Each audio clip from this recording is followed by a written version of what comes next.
스바루의 기사 서운식 이후 1년이란 세월이 흐르고 체력 단련과 무기인 채찍을 연마하며 베아트리스와 보내는 평화로운 일상이 반복되던 중 미미와 쉴 새 없이 형님 자랑을 하는 요슈아가 찾아옵니다.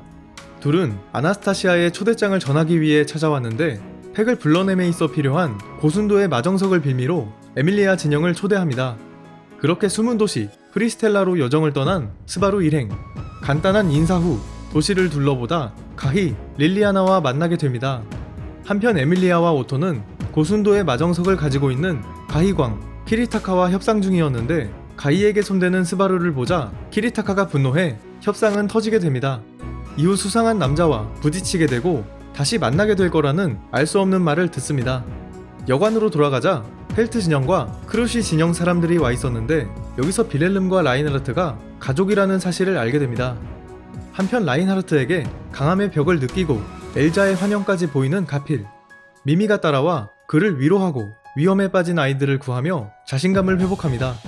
한 아이의 집까지 바래다주자 그곳에 있던 건 죽은 줄 알았던 엄마였고 가필은 충격에 휩싸입니다. 빌헬름은 테레시아의 죽음 이후 라인하르트와 사이가 틀어졌는데 스바루와의 대화를 계기로 관계를 회복하고자 하는 시도를 합니다. 모두가 흐뭇하게 그런 모습을 바라보며 화해의 씨앗이 싹트려고 할 때 라인하르트의 아버지이자 빌헬름의 아들 하인켈이 회방을 놓습니다. 초대하지 않은 프리실라 진영으로 인해 분위기가 삭막해지며 아침 식사는 끝이 납니다.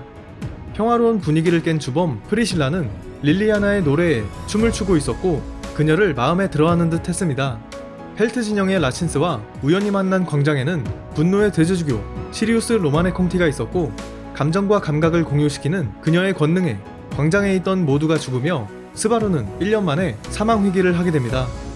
스바루는 에밀리아를 두고 홀로 인질 루스벨을 구하러 갑니다. 그곳엔 역시나 시리우스가 기다리고 있었고 두 사람이 느끼는 공포와 신체의 고통이 계속 공유되며 끔찍하게 프리스텔라에서의 두 번째 죽음을 맞게 됩니다. 스바루는 이번에도 홀로 나서며 라친스에게 라인하르트를 불러달라고 요청합니다.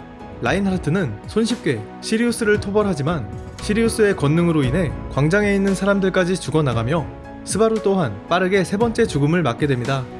라인하르트마저 해결 방안이 아니었으므로 이번에는 베티에게 도움을 청합니다. 스바루를 따라가라는 프리실라의 조언으로 나타난 에밀리아. 스바루는 에밀리아를 지키고 싶어하는 마음에 두고 온 것이지만 결국 같이 싸우기로 합니다.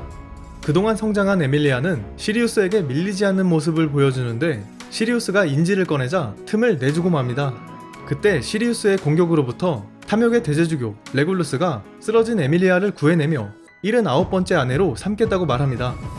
대제주교인 시리우스와 레굴루스는 같은 마녀교임에도 사이가 좋지 않았고 틈을 노려 스바루가 공격하지만 전혀 통하지 않았고 발짓 한 번에 스바루의 다리가 잘려나갑니다.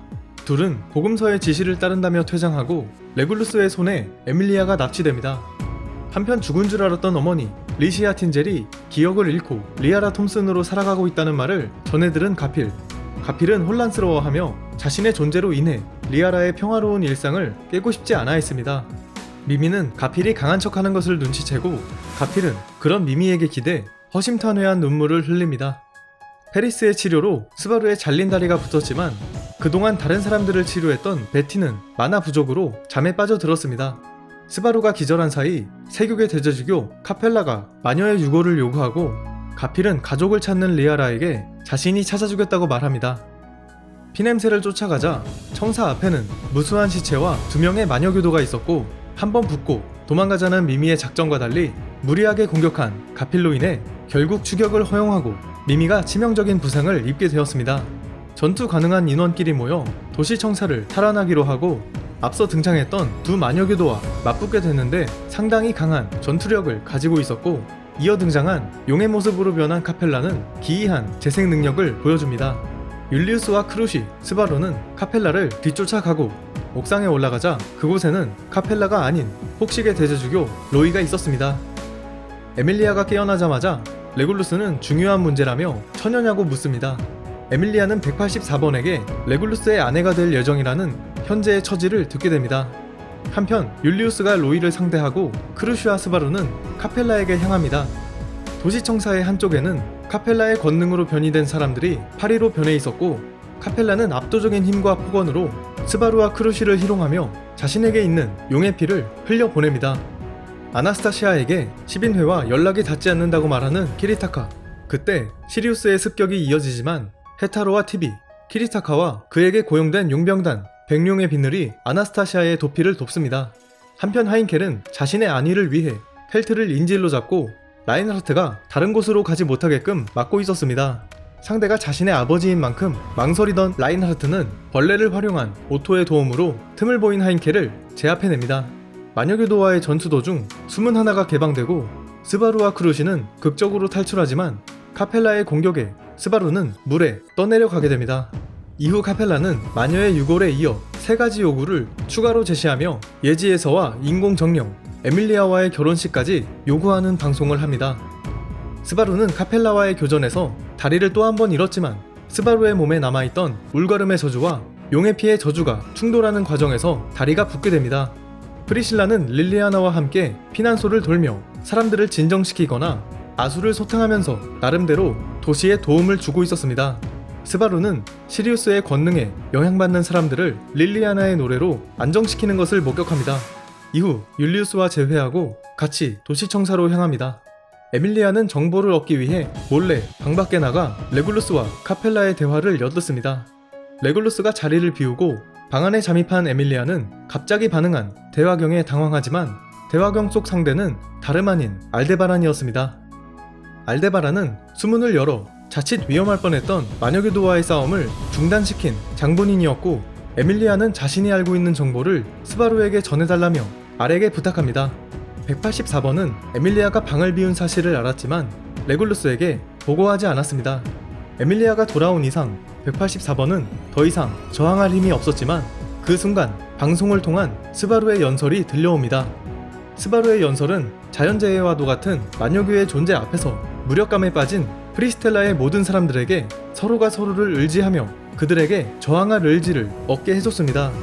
방송이 성공적으로 끝나고 그동안 모습을 비추지 않았던 오토와 라인하르트가 아군으로 합류합니다. 마녀교의 요구에 대해 이야기하는 자리에서 오토는 예지해설을 자신이 가져왔다고 말합니다. 오토는 로즈월을 신뢰하지 않기에 예지해설을 복원해 로즈월의 혹시 모를 계략을 확인하고자 한다고 말합니다. 그렇기에 복원사가 있는 프리스텔라에 타다 남은 예지해설을 가져온 것이었습니다.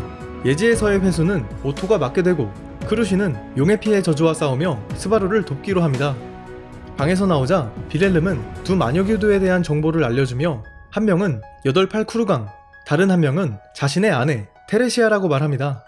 둘 다 죽은 사람들이지만 시체를 조종하는 금술이 있어 송장병사가 된 것이라고 추측합니다. 프리실라와 전심의 가호 소유자인 릴리아나가 시리우스를 맡기로 하고 세육은 비렐름과 가필, 폭식은 율리우스와 리카드, 탐욕은 스바루와 라인하르트가 함께하기로 정해집니다. 에밀리아의 결혼식이 진행되기 직전 라인하르트와 스바루가 등장해 선전포고를 하며 리제로 3기의 전반부 습격편이 끝이 납니다.